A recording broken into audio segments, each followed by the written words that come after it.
प्रयागराज में होगी यूपी के विकास की बात। विकसित यूपी बैठक प्रयागराज जल्द आ रहा है।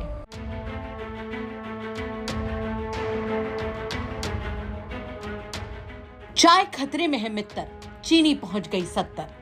बस सिर्फ इतनी सी लाइन, ना कोई भाषण, ना कोई प्रेस कॉन्फ्रेंस और ना ही कोई धरना प्रदर्शन, लेकिन इस एक लाइन ने ऐसा बवाल मचाया कि सीधे निलंबन तक आदेश निकल आया। अब सवाल यह है कि आखिर चाय ज्यादा गर्म थी या मामला कुछ और ज्यादा गर्म हो गया। दरअसल उत्तर प्रदेश के जौनपुर जिले की शाहगंज तहसील से आई यह खबर इस वक्त सोशल मीडिया पर खूब चर्चा में है, क्योंकि यहाँ एक लेखपाल ने फेसबुक पर ऐसा पोस्ट किया जिसे पढ़कर लोग मुस्कुरा भी रहे हैं और हैरान भी हैं। शाहगंज तहसील में तैनात लेखपाल अशोक कुमार यादव ने रविवार को फेसबुक अकाउंट पर लिखा कि चाय खतरे में है मित्तर, चीनी पहुंच गई 70। सिर्फ एक लाइन, लेकिन यही लाइन इंटरनेट पर वायरल हो गई। किसी ने इसे महंगाई पर तंज बताया, तो किसी ने सरकार पर कटाक्ष समझ लिया, तो किसी ने इसे एक आम आदमी की रोजमर्रा की बात माना। लेकिन सोशल मीडिया की दुनिया में कभी कभी एक लाइन भी कई मायने निकाल देती है। जैसे ही पोस्ट वायरल हुई, तहसील प्रशासन तक इसकी जानकारी पहुंच गई। मामला अधिकारियों के संज्ञान में आया, जांच हुई, रिपोर्ट बनाई गई और फिर रिपोर्ट के आधार पर लेखपाल अशोक कुमार यादव को तत्काल प्रभाव से निलंबित कर दिया गया। अब कहानी में ट्विस्ट यहीं से शुरू होता है। जब अशोक कुमार यादव से इस पूरे मामले पर बात की गई तो उनका जवाब भी कम दिलचस्प नहीं था। उन्होंने कहा कि मैंने तो सिर्फ चीनी का दाम लिखा था कि चीनी 70 रुपए किलो हो गई है, यही बताया था। सरकार का विरोध नहीं किया था, किसी की छवि खराब करने की मंशा भी नहीं थी। यानी उनका कहना है कि उन्होंने सिर्फ बाजार का भाव बताया था, कोई राजनीतिक टिप्पणी नहीं की थी। अशोक यादव कहते हैं कि बाद में शाहगंज तहसीलदार ने उनसे बातचीत की। इसके बाद उन्होंने अपनी फेसबुक पोस्ट भी डिलीट कर दी, लेकिन तब तक देर हो चुकी थी। पोस्ट वायरल हो चुकी थी और उसके बाद निलंबन की कार्रवाई भी हो गई। इस पूरे मामले पर बड़े आला अधिकारी क्या कुछ कह रहे हैं वो भी सुन लेते हैं।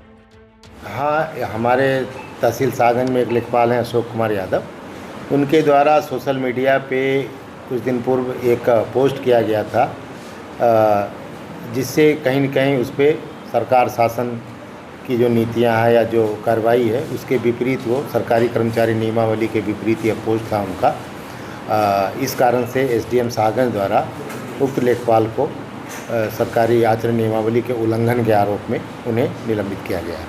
किस संदर्भ में थी पोस्ट? उन्होंने, चूँकि आजकल आपको मालूम है कि बाज़ार में थोड़ा सा चीनी का रेट कुछ उछाल लिए हुए है, जिस पर उनकी एक पोस्ट थी कि चाय खतरे में है मित्तर, चीनी पहुंच गई 70। तो इस तरह का कमेंट कहीं न कहीं से शासन की जो नीतियां हैं या शासन के जो के कारण जो भी चल रहा है कार्य, उसके विपरीत यह पोस्ट किया गया था। जबकि सरकारी कर्मचारी को उनके जो आचरण नियमावली में स्पष्ट है कि कोई सरकारी कार्य, सरकारी नीतियों के विरुद्ध वो पोस्ट बिना अनुमति के नहीं कर सकते हैं। इसके उल्लंघन के कारण उनके विरुद्ध कार्रवाई की गई। हम लोगों ने जब बात की अशोक यादव से, उन्होंने कहा कि सिर्फ उन्होंने चीनी के दाम पर ही चर्चा की थी, तो इसके लिए इतनी बड़ी कार्रवाई दाम को लेकर के। वो चाहे दाम का इशू है या कोई भी इशू हो, है ना, जब हम सरकारी एक कर्मचारी अधिकारी हैं तो हमें अपने लिमिटेशन को जानना होगा कि हमें क्या करना है, क्या नहीं करना है। तो इस चीज़ को कहीं न कहीं से उसका दुष्प्रभाव या समाज में गलत मैसेज जाता है, जिसके कारण उनके विरुद्ध कार्रवाई की। हालांकि यहाँ सबसे बड़ा सवाल यही है कि क्या चीनी पहुंच गई 70 लिखना सिर्फ बाजार का हाल बताना था या फिर उसे सरकारी नीतियों पर टिप्पणी मान लिया गया। फिलहाल इसका जवाब जांच और प्रशासन के पास है, लेकिन सोशल मीडिया पर लोग इस पूरे मामले पर अपने अपने अंदाज में प्रतिक्रिया दे रहे हैं। कोई कह रहा है कि अब चाय पीने से पहले पोस्ट लिखने की भी परमिशन लेनी पड़ेगी, तो कोई मजाक में लिख रहा है कि अब चीनी में चाय डालने से पहले 2 बार सोचना पड़ेगा। हालांकि मामला हंसी मजाक से आगे बढ़कर सरकारी सेवा नियमों और सोशल मीडिया के इस्तेमाल पर एक गंभीर बहस खड़ी कर रहा है। एक छोटी सी फेसबुक पोस्ट, सिर्फ 10-12 शब्द और नतीजा निलंबन। यही वजह है कि ये खबर पूरे प्रदेश में चर्चा का विषय बनी हुई है। लेकिन फिलहाल इतना जरूर कहा जा सकता है कि जौनपुर में इस बार सबसे ज्यादा चर्चा चीनी के दाम की नहीं, बल्कि चीनी के दाम पर लिखी गई एक लाइन की हो रही है। और जाते जाते बस इतना ही कहेंगे कि अगर आप भी सोशल मीडिया पर लिखने बैठे तो ये जरूर सोच लीजिए कि कहीं आपकी चाय भी खतरे में ना पड़ जाए। क्या कहेंगे आप इस खबर पर? कमेंट करके जरूर बताएं।